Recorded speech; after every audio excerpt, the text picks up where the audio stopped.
Gentlemen, it is Pac here. Look, NBA 2K made a post on Twitter and apparently they want our help to do a roster update. I'm interested to see what you guys said in the comments. I'm gonna check it out in today's video. Look, if you like NBA player ratings, discussions, and all that kind of stuff, I do it every single day. So please join the pack and subscribe and leave a like in the video. For whatever reason, it helps the video out a lot. And now let's get this video started.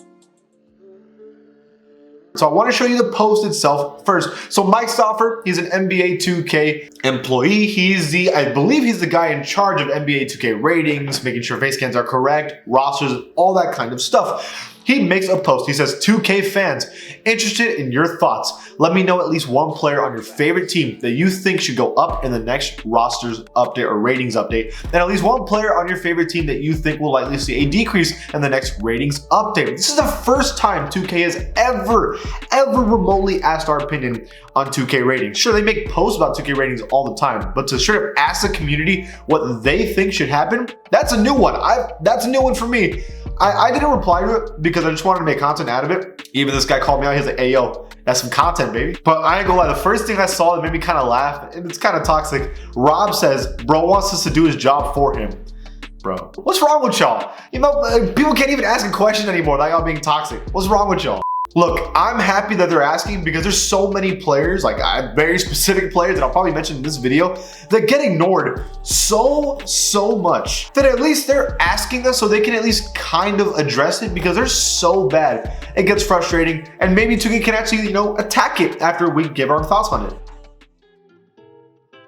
Now, the most popular comment was by Sim Gaming Network. It says, can we focus on progression and regression in future years of MyNBA instead? You're supposed to be the franchise guy. Go sim 5 years and look at the inflation and the free agent pool. We need it fixed. All right, you know what, bro? I'm gonna interrupt. Listen, this is a valid point, Sim. You're absolutely right. Can we, for one moment, can we not talk about MyNBA in the comments of every damn 2K post? I swear, if you ever look at any 2K post, they'll be like, hey, what do you think about the new shoes that dropped in NBA 2K23? It's like, fix MyNBA. It's like every single time this happens, bro. Listen, I know that the game mode has its issues, but come on, bro. That's not the only thing we think about. We're talking about ratings right now. Let us have ratings for a moment. Let's talk about ratings, damn it. It's my turn. No, but he's right. If it's an issue and he thinks it needs to be fixed, and it's a real issue that people agree with because it is the most liked comment, then hey, you know what, 2K? We want to fix that too. Let's be real. First one I saw was by Liver Bleed. He says, Jeremy Grant and Anthony Simons, 1 trillion %. I don't know if that's actually 1 trillion, but I don't feel like counting the zeros. So it's probably a trillion. Look, I have mentioned this before. You know why I know? I can remember their exact ratings right now. Jeremy Grant's an 82 overall and Anthony Simons is an 84. Okay, they are underrated. So usually when I talk about NBA player stats, I talk about the last 5 games because the last 5 games are every single roster update, right? Like every roster update is 2 weeks, which is 5 games. But I'm gonna solidify my point. I'm gonna talk about the last 10 games. For Jeremy Grant, he has been the leading scorer on the Trailblazers who have been winning games. He's shooting 48% from the field, 43% from 3 on 3 rebounds and 3 assists and almost no turnovers on good defense. 27 points per game on one of the better teams in the NBA. You want to know what that is? An 86 overall at least, okay? What about Anthony Simons? 25 points per game on 47% from the field and 42% from 3.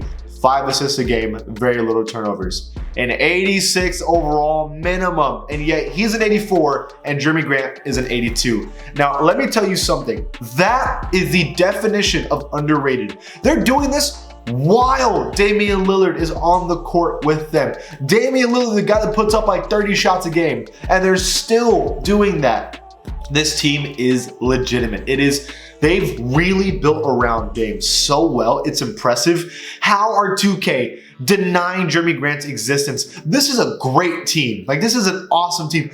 I don't know what their weird feeling about Anthony Simons is. They had him at like a 78 overall for like a year, and then they finally started to slowly trickle him up. They better not do the same thing with Jeremy Grant. Well, I need Jeremy Grant's rating to go up right now because he's earned that. Cowdy says, hey Mike, Warrior fan here. Was wondering if you could maybe lower James Wiseman to a 60 overall to motivate him to be better. Thanks. Man, what's wrong with y'all, bro? James, okay, I feel for James Wiseman. I know a lot of people like shit on him. Let me tell you why I feel for him, okay? This is one of the top draft picks in the NBA.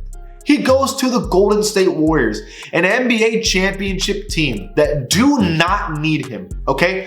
If I'm an NBA championship team, I have a roster, okay, of Steph Curry, Klay Thompson, Jordan Poole, and Draymond Green. You know what I want my center to do? I want my center to play defense and rebound because I don't need him to do anything else. That's not what James Wiseman does. Sure, he's a big player that should be able to play defense, but he's raw, he's young. What James Wiseman was projected to be was a rebounder that can score well. And he's on a team that wants him to play defense and set great screens and move around this NBA championship team. If I'm the Warriors, I want the veteran that knows what he's doing than the raw young talent that kind of doesn't know what he's doing, right? That's the obvious thing you want from an NBA championship caliber team. You want Kevon Looney to be your starter. That's not even a debate. Of course that's what you would do. Why would I get James Wiseman? A guy that's projected to average like 20 to 25 a game on like, you know, a bad team, like the Pistons, for example. I'm like, what do you say fuck me for?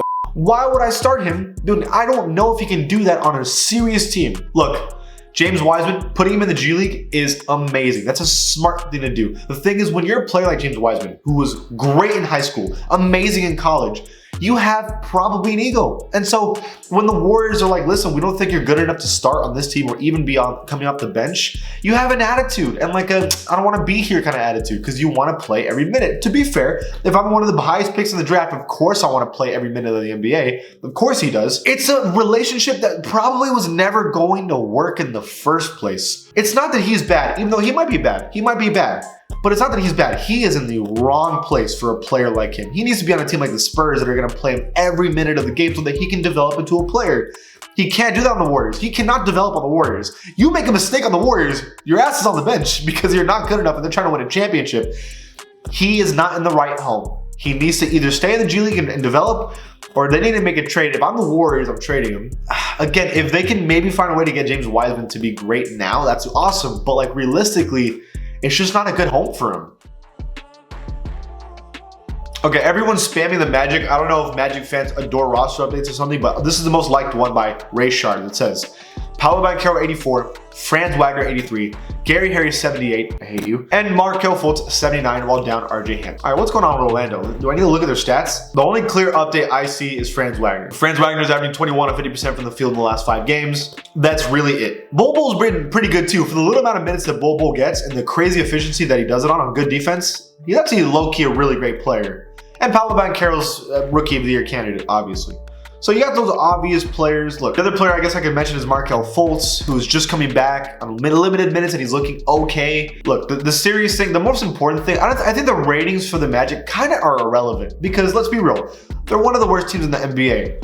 But everyone is like 23 and younger and they're all genuinely good prospects. Like Franz Wagner, good prospect. Paolo Banchero, good prospect. Wendell Carter Jr., good prospect. Cole Anthony, good prospect. Jalen Suggs, good prospect. Bol Bol, good prospect. Mo Bamba, good prospect. Markelle Fultz, good prospect. That is 8 players I just mentioned that are under the age of 24 and all are genuinely good prospects. That's insane. I don't know another NBA team that has that many prospects that look good. If I'm the Magic, I don't care about my ratings today. It's what is it gonna look like in 4 years? You can't tell me that one of those players won't turn into a superstar, Paolo Banchero, and you can't tell me one of those players won't turn into an all-star, which could be any of those players. So the Magic are looking good. They're sitting pretty for the future. They're in a great place, and they're about to get another good, high pick. They're awesome right now. There's a couple Lakers stuff that they're saying. So Brandon says Austin Reeves or Lonnie Walker need to go up. And as far as down goes, Pat Bev or even LeBron, 1 point. Well, I was one of the people that were saying LeBron needed to go down at least 1, but maybe not. You really look at his stats. LeBron kind of fixed the issues I had. I had a problem with the shot selection LeBron was taking. He was shooting 20% from 3, shooting terrible shots. He's kind of fixed that in the last 10 games. His playmaking is still amazing. His rebounding is still good. His defense is actually picked up now that they're winning games. He's trying again. I actually think LeBron can stay where he's at the 96. But I do think that Anthony Davis needs to jump up to, I mean, he's averaging 66% from the field, 31 points per game, 14 rebounds, one of the best defenders in basketball. To me, I would tie him with LeBron at a 96. I know it's a major jump, but that's how Anthony Davis has been playing. Lonnie Walker, 16 points per game, 48% from the field. He's been efficient. He's been the third. I mean, the thing is with the Lakers is that they needed a number 3, and Russell Westbrook was struggling as the number 3. Russell Westbrook became the 6th man on the team that's a playmaker, who's been a very good 6th man for the Lakers right now. But they needed a third option to score, and Lonnie Walker has turned into that third option efficiently. Like, he was averaging 18, 19, but I'm like, no, be efficient. And now he's averaging 16 efficiently. I think the Lakers are a lot better off because of Lonnie. I would put Lonnie as an 80 overall, and Russell Westbrook as an 80 overall. And then Austin Reeves, he's been their best three-point shooter. He's been one of the more efficient players, and they've needed him. Like, they needed bench players. He's kind of been the only bench-ish player to be decent. So I agree. But I agree with Justin. Austin Reeves has to get an upgrade and a face scan. There ain't no way this dude, a Lakers player, like 2K has always been major on giving Lakers players big upgrades, always, and making sure that their players are updated immediately. Why is Austin Reeves has a mediocre, like, bland face scan? Give him a real one. Like, come on, 2K. But okay, that is what I believe in today's video. I actually had some fun talking about these topics. What do you guys think? Leave it in the comments below. And if you like this channel, please give it a sub. I'll see you guys next time.